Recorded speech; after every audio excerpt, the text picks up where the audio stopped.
Hi guys, magandang umaga. Ayan, sobrang init dito. Ngayon nandito ako sa aming bahay guys na kinuha yung mga bubong guys. Oh, ayan. So ayan, dahil mainit pa dito guys, so hindi pa ako makapag-workout. Kaya mamaya na siguro ako guys, mga alas 10 mag-workout kasi ang init pa. Medyo mainit pa ngayon dito. Eh medyo meron na namang bata doon guys na ay nako, hindi talaga ang kukulit ng mga batang ito guys. Ako yung natatakot guys no kasi alam nyo guys kapag ganyan kasi guys, akala mo kasi kapag tinitingnan mo yung dagat guys, akala mo safe siya pero sa totoo hindi talaga yan safe guys kasi yung mga alon bigla yang lalaki. Tapos liliit na naman, tapos lalaki bigla. Kagaya niyan, oh. Yan, na sobrang delikado talaga, guys.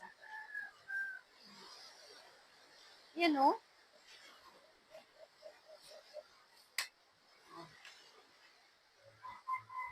Ayan, kung titingnan mo nyo guys, medyo okay na yung panahon dahil medyo maaraw na. Ayan. So, bababa muna tayo.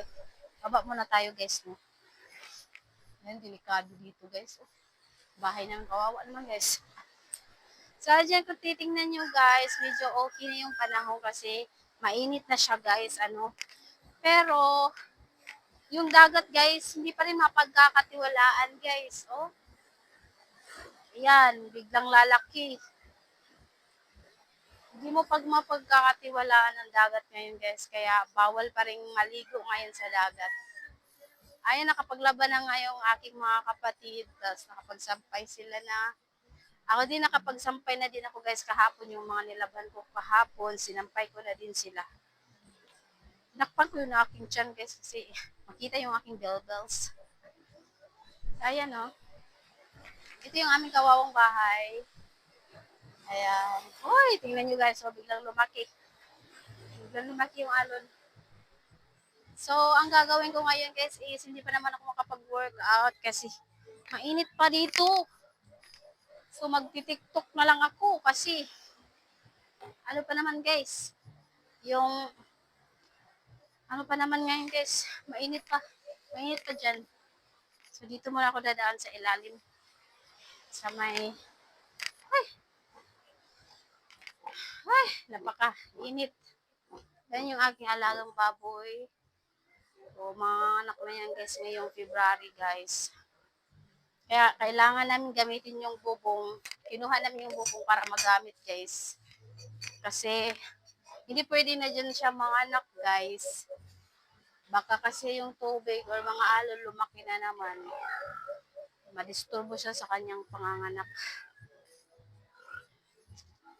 Ayan guys, nakapaglaban na din ako guys. Ayan yung mga nilabahan ko nung nakaraang araw. Ngayon pa lang talaga sila nasampay.